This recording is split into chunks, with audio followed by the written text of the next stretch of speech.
If the first day of March Madness taught us anything, it's that Kansas State is in the best conference to find themselves back in contention next year. And they will definitely be the top dog in the state. You are Locked On Kansas State, your daily podcast on the Kansas State Wildcats, part of the Locked On Podcast Network, your team every day. Yes, welcome on into Locked On Kansas State, your daily Kansas State Wildcats podcast. I'm your host, Christian Rauh, and thank you so much for making Locked On Kansas State your first listen every single day. Welcome back to my everydayers. I hope you enjoyed March Madness the first night as much as I did, and I hope you enjoyed watching some frauds happen before our eyes as well. We're going to dig into that in this show. Before we do that, though, this episode is brought to you by 5 Hour Energy. Head to 5hourenergy.com to find over 15 flavors to choose from. Need one now? We'll grab a 5-hour energy shot at your local grocery or convenience store. Stock up today and stay energized. March Madness is a blast, and it's obviously a lot better when your team is in it. But the Big 12 had a big day. I want to get into that in just a moment. But what I want to really focus on today is that we saw a bunch of frauds with the Kansas Jayhawks.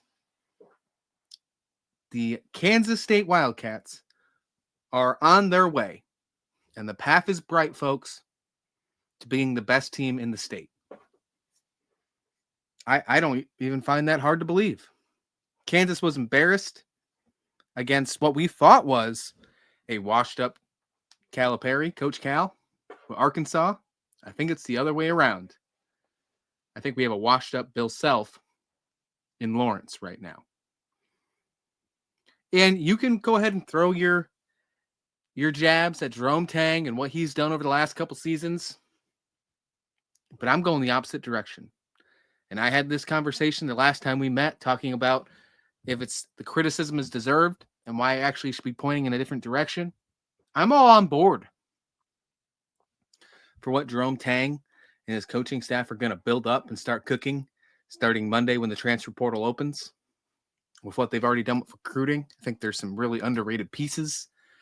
And what he decides to keep as a core moving forward. Jerome Tang is a better coach than Bill Self since Jerome Tang has been at Kansas State. Need the proof? Let's look at tournament wins. Jerome Tang has 3 tournament wins since being at Kansas State. Since then, Bill Self only has 2. Let's think about that for a minute. Bill Self only has 2 tournament wins since Jerome Tang, which to some people think is a failure of a coaching tenure so far, has more tournament wins than Bill Self. He has 3 of them. And he's not even getting a chance to build that up this year. That's going to change next year. That's absolutely going to change next year. Kansas lost 79-72 against the Razorbacks. They finish with 13 losses for the first time since, I believe, it was a long time, since the 82 season. Yes, we had more losses than 13. But that shows me that this team is in the wrong direction. And the problems that Kansas State had over the last 2 years were the same problems over and over again. I thought Mason Voff of On3 put out a really nice article the other day, and I encourage you to check it out. I think it's a premium thing, so I won't dig into it too much. You definitely get a subscription to these guys at K-State Online. They're fantastic. But he talked about the 5 things to look forward to in Kansas State basketball. And one of the things was talking about how the problems are kind of exactly the same, with having to dismiss a player from the team each of the last 2 seasons. Some people having issues with what was going on in the transfer portal, the buy-in early in the season. That's not going to happen in year 3. And if something remotely close to that happens, they have a way better idea how to handle it. And that is really the biggest thing that slowed them down. We talked about, I think until we've been blue in the face over this last couple of weeks, about where this team could have been if they only had a better non-conference schedule. And honestly, with this whole Big 12 changing to only back to 18 games instead of 20, I think Coach Tang is going to make that non-conference schedule a little tougher. So maybe that will light a fire just a little bit more under the new team, knowing they have to compete right away. Maybe. We'll see what happens. I think the football team's going to be in for that. They got to play Iowa State right away. They are the first game of the season in the country for the football team. No other team is playing at the exact same time that Kansas State and Iowa State are kicking off in Dublin. No one else. Since we're in March Madness, John Rothstein, if you follow him on social media from CBS Sports, he loves to say the standalone game. Well, in Kansas State and Iowa State, with the football team coming up on week 0, that's a standalone game, folks. The same energy needs to be transported over to the basketball squad in 2023. And if that happens, move over, Jayhawks. Move over, Rock Chalk, if you will. Move over. Because this squad is going to be not only back in the NCAA tournament, but they will be competing for the top of the Big 12, the new and improved Big 12, a Big 12 that had a great first day in the March Madness tournament, with the only loss coming by those Kansas Jayhawks, those washed up Bill Self Kansas Jayhawks. Kansas State's going to be right back there real quick. And they will be with a better record than the team in Lawrence next season. Mark it down. Bookmark it. Do whatever you have to do. Clip this and put it in your funny little message boards, boys. Go ahead. Go ahead. Remember this face. I'm looking forward to it. I really enjoyed my viewing pleasures, if you will, of March Madness.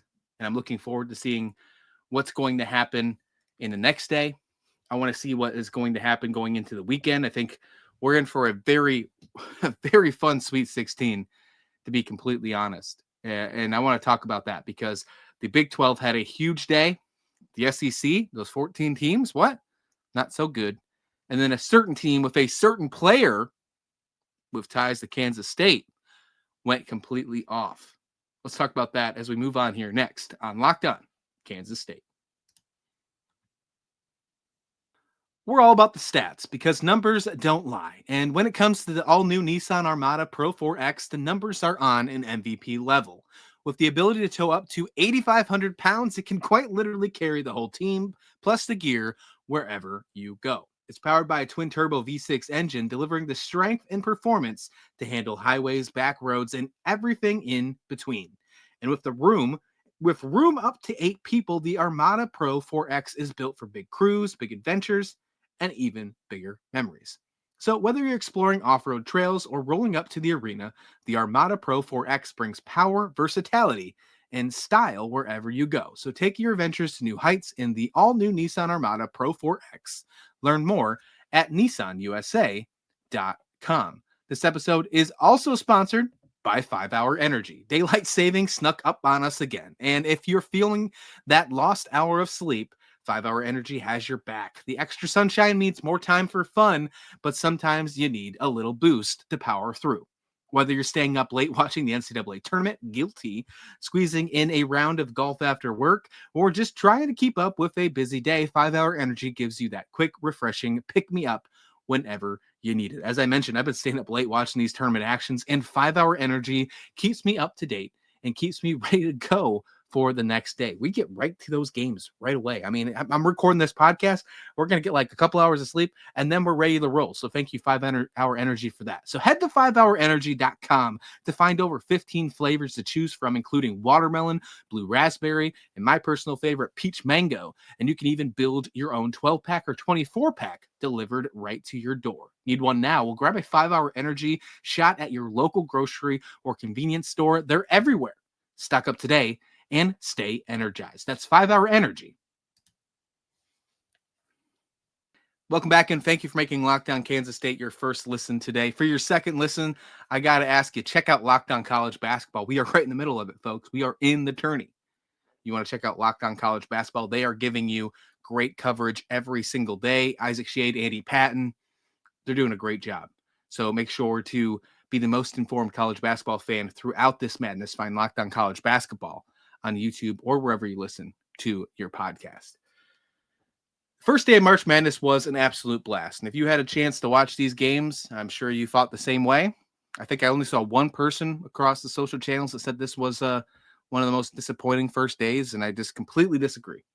Now, obviously, the caveat, and I think I don't have to explain it, it would have been a lot better if we would have had Kansas State in this. Okay, that's as far as I'm going to go there. But it was still a great time. It was a great one. I had all 4 channels up, watching it. Had a quad box style, enjoying it, popping back audio back and forth, and rooting for the Big 12 when you don't have the opportunity to root for your team. I think it's important. And I rooted for the Big 12 with the exception of Kansas. I just couldn't do it. I wanted to see them win slightly just so we could say that the Big 12 went undefeated in day one. I wanted to, because there's like this proud feeling of knowing that the Big 12 can do that. And I relate that to, the fans that I've met covering this show, being a fan of this team, and of course, our boys at the Big 12 squad as well. But I just couldn't. I was okay when Kansas fell in this one. Houston took care of business over SIU Edwardsville. We saw Texas Tech finish off the nightcap over UNC Wilmington, 82-72. That one got interesting for a minute. BYU took care of ECU. I think BYU is going to go deep, by the way. And then, as we mentioned before, Arkansas took over Kansas, 79-72. So they went 3-1 yesterday, the Big 12. Big day. When you look at some of these other conferences, like the SEC, who undeservingly got 14 teams into this conference tourney. 14. And some of these teams of these 14 had conference records of 6-12. Are you kidding me? There's no conference that should have that type of team in a tournament if you can't even win half of your conference games, let alone a third. Anyways, I think we kind of saw, since this is the episode of frauds, I guess, we saw kind of what some of these SEC teams were, and they were frauds. Going to the Gonzaga game, 8-9, Gonzaga over Georgia. Gonzaga just ran over the Bulldogs. For the record, I think Gonzaga is completely underseeded. They should not be an 8 seed. I mean, they should be probably around the same as where BYU is. I mean, at least a 7.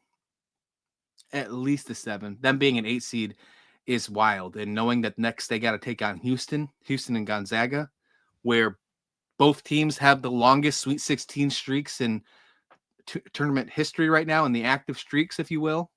I think it's Gonzaga has 9 and Houston has 5, if I remember correctly. It's either 9-5 or 7-5, one of the two. But one of those are going to get broken this weekend because they're playing in the round of 32. So that's a game that is going to probably have Elite 8 kind of feels to it, most definitely. So we're in for a great one already on Saturday, and that one, I think that's probably going to be the best game of the day on Saturday for certain. Texas Tech took care of business. I was a little worried for a minute, but they found a way to win. And, of course, as I mentioned, BYU looked really good as well.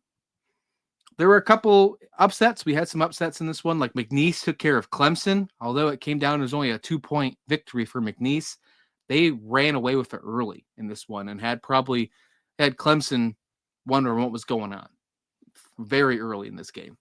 And that was a wild one to see that. And if you haven't followed the McNeese story, which is really interesting, Will Wade's the coach, and he's about to accept an offer for North Carolina State as well after the tournament. And he's being pretty transparent with it, which is kind of interesting to see. And it's actually kind of a cool thing to see. Looks like he's got a way better of a relationship with his players than what the former West Virginia coach did, just booking it and leaving to Indiana. I don't think we've seen a thank you statement from the West Virginia coach yet. I wonder if we ever will, because they absolutely screwed him. I don't know if you saw this. You got to check out Mountaineer Paul's episode over on Lockdown West Virginia, but they were talking about in his initial press conference, and he used a certain amount of words, the former West Virginia coach, now Indiana coach, DeVries. He said that Indiana was great to him during the West Virginia season.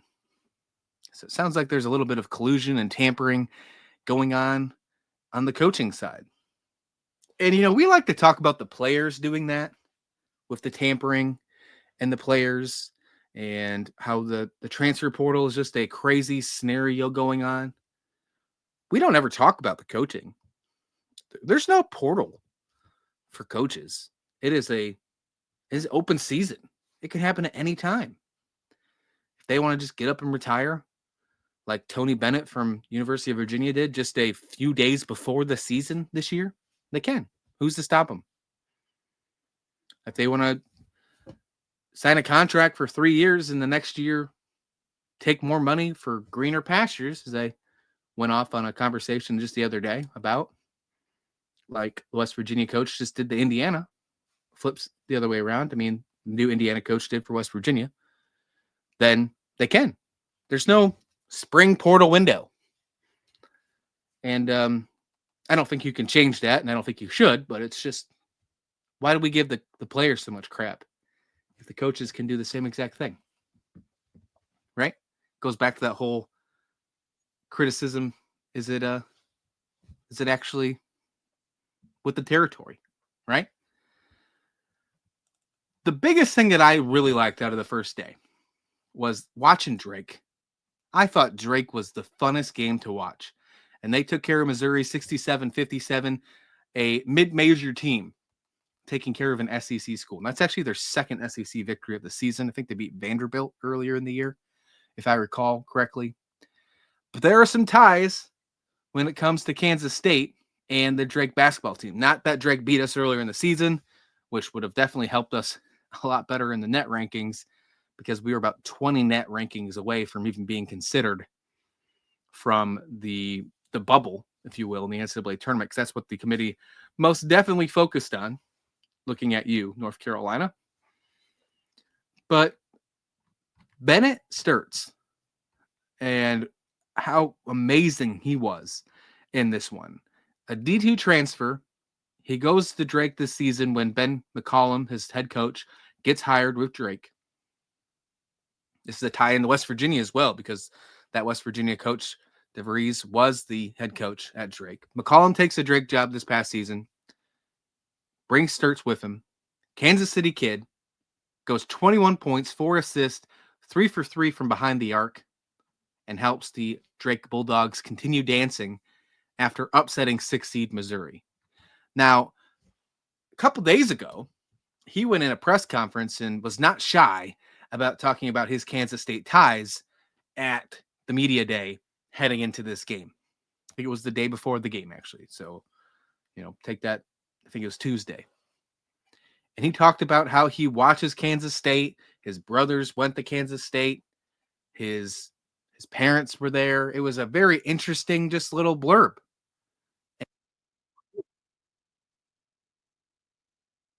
He said his brothers went there and his parents are from there. This is a guy that received honorable mention from the AP after being a D2 transfer. And then he's getting top recognition. If he decides to enter the portal, he's going to get paid. He's going to get an absolute bag. And if you remember what I said on last episode, talking about how Kansas State has to continue this new regime of the transfer portal, this new strategy, but they actually have to increase it. An ACC coach came out and said, if you want to be a top 25 team next season, you got to spend at least $6 million in the transfer portal. A guy like Bennett Stirtz would move the needle for me. Absolutely. Now, Ben McCollum's name, the head coach of Drake, has came up in some head coaching vacancy rumors. Iowa, for one, to be example. I think they would be a team that would be tough to get Stirtz away from if McCollum was hired to take over a Power 4 job in the Big Ten. One, they'd be able to pay for him in NIL, and two, he'd feel comfortable going and coaching or being with his former coach when he's moved him up from D2 to Drake and then to the Power 4 level. I could see that happening. But if he decides, if McCollum stays at Drake, so Stirtz wants to take the next level up, or if Stirtz really wants to play for K-State, because like as we mentioned, he was not shy mentioning that just a day before the game.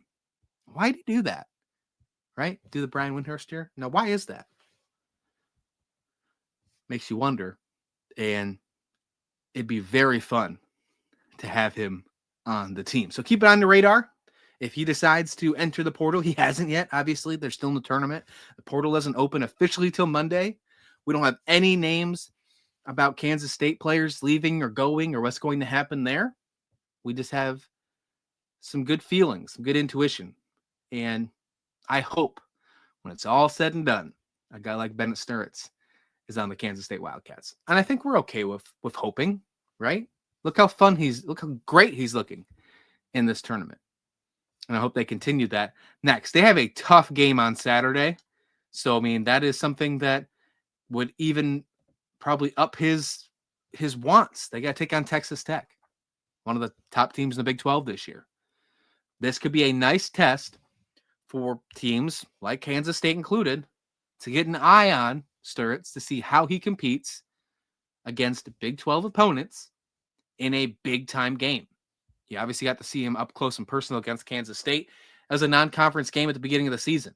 That obviously means a lot more to Kansas State now because they're not in the tournament because of those games. But this is a win-or-go-home game. This could be the last game of Bennett's career at Drake if he decides to leave in the portal. So, it means more. And we need to pay attention to it like that because it could be one of the reasons why we might see him rocking the Wildcats next season. All right, speaking of the Wildcats, let's dig into women's basketball and do a quick final preview as we finish up this episode as they begin their tournament play today. What an exciting time as they take on Fairfield, as they try and take on and make their path to their first national championship. It can happen, folks. Let's talk about that here next on Locked On Kansas State.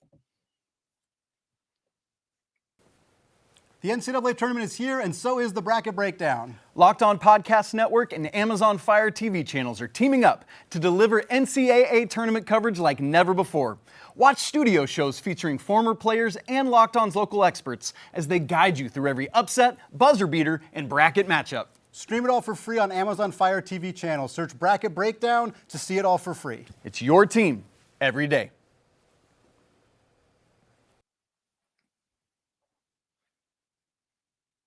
This is one of my favorite times of the year. It really is, with March Madness. And honestly, I think the 3-4 day window right here, the Thursday to Sunday, when you have the 64 teams down to the, finding out who goes to the Sweet 16, that 4-day window, that might be the best 4 days in sports. Take any sport out of it. You take that 4-day window. I think I'm taking that all day long. Well, that 4-day window shifted just 1 day to the right for the women's team. And Kansas State will begin their path for the national championship, their first program national championship hopes. Tipping off against Fairfield. It's 12-seed Fairfield against 5-seed Kansas State. They just missed hosting. They will be in Lexington, Kentucky. The tip-off is at ESPN News, or is on ESPN News, excuse me. And the tip-off is, if I believe correctly, 1:30 Central Time. I'm pulling that up right now just to make sure. I thought I had that tab open. I was wrong. Excuse me. But if I believe it is, yes, 1:30 Central Time on ESPN News. Fairfield taking on 5-seed Kansas State. Now, we kind of talked about this in the past as we just initially got the news on Selection Sunday, who they were playing. Fairfield's no walk in the park. They're a very good team. They might be underseeded, honestly, as a 12 seed. And they have some great shooters. They have a great coach who comes from a great basketball background. And this team has the opportunity to pull an upset. I mean, let's just be straightforward with it. They can. And in this tournament, anything can happen. Just going back to the men's side, a couple years ago, we saw FDU take down a 1 seed. UMBC did it, I think 7 years ago already, against UVA. It's possible that a 1-16 can commit the upset. We know a 12 and a 5 can happen. I'm not saying that's going to happen, and that is definitely not what I'm saying. I think Kansas State takes care of business here, But the biggest deal is they can't sleep on this team. And quite frankly, they have to make a statement. And why I think they need to make a statement here is because Ayoka Lee is back. And we keep hearing how exciting it is that we have her back at practice and this team is different. And after the unfortunate dismantling that happened during the Big 12 tournament with this team, without Ayoka Lee, with Serena Sundell having to pick up a lot of slack, now we get to finally go back to having the team that we all knew could make this deep run that we talked about earlier in the season. This team that's built right now with Ayoka Lee at 100%, which she continues to say. She said it at the press conference right after Selection Sunday. She just said it in the presser right before the game, right when they got to Lexington. They said the same thing. She feels 100%. It's a great feeling. This is the team that we all expected could make a deep run. Now it's time to prove it. Now it's time to make that statement. They are in a tough bracket. They're in a very tough bracket. USC, UConn, Oklahoma, Kentucky. If you want to get out of this weekend, you got to get through Kentucky, most likely, if they win their first game. And then after that, you got USC in the Sweet 16, most likely, barring any upsets. And then if you want to get to the Final Four, you got UConn, most likely, barring any upsets. It's wild. But one thing is not wild, and that's this. We have one less distraction to worry about, and that's Jeff Mittie will not be taking the job at Missouri. Missouri filled their job with the former Tennessee head coach. Will take that job, which is great. That is just one more thing that we don't have to worry about with distractions-wise. Kelly Harper is going to take that job. Former coach of Tennessee will be the new coach at Mizzou women's basketball. So with these press conferences, and we're seeing it on the men's side, and we just talked about McNeese with Clemson, the upset right before the game during the press conference. Will Wade was asked about, is he taking the NC State job? And he smirked, he smiled, and then the news came out. Thankfully, that didn't hurt the McNeese team. It sounded like he was being transparent with their team, I'm guessing. But Jeff Mittie, we don't know what would have happened if that stuff would have happened. If that was the situation for Coach Mittie. Thankfully, we don't have to worry about that. That is one less distraction for this team heading into the tournament, where they already have to fight with a chip on their shoulder. They were a 5 seed, which they were snubbed, regardless of how they acted in the Big 12 tournament. The fact that they had to deal without Ayoka Lee in the second half of the season, they still should have hosted. So they're playing with a chip on their shoulder. Thankfully, they like playing on the road, according to Serena Sundell, which is great. But they got to go through the gauntlet. And they have to prove to the country that teams like USC and UConn aren't the teams to beat in that Spokane region that they're in right now. There are some people that have Kansas State getting upset in the round 1 in brackets. I've seen it. I've seen it personally. I've seen it in our lockdown bracket challenge with the host here. It's not going to happen. Strap in. It's going to be an absolute statement win for Kansas State. And I'm really looking forward to seeing Serena Sundell and Ayoka Lee, who were just named AP Honorable Mention this year, and the rest of this Kansas State women's basketball team move on to the round of 32. And then we got a good one, hopefully, with Kentucky. And that's when the names and the statements really start to take place, I think. We're going to change that narrative. We're going to do that starting today. Tip off again, 1:30 Central Time. ESPN News is when that one will happen. So be sure to check that out. Cheer them on. If you're going to Lexington, maybe you're listening to this on the way down there, scream real loud. Be as loud as you possibly can. It's a long drive, but I'm glad you're there. All right, folks, that'll do it for this episode of Locked On Kansas State. Thank you so much. Enjoy the games today. Enjoy the women's basketball game. Let's get that win. Let's find a way to move to the round of 32. And we'll be back here to talk about it and so much more. But until then, please like the video. Please subscribe. This has been Locked On Kansas State.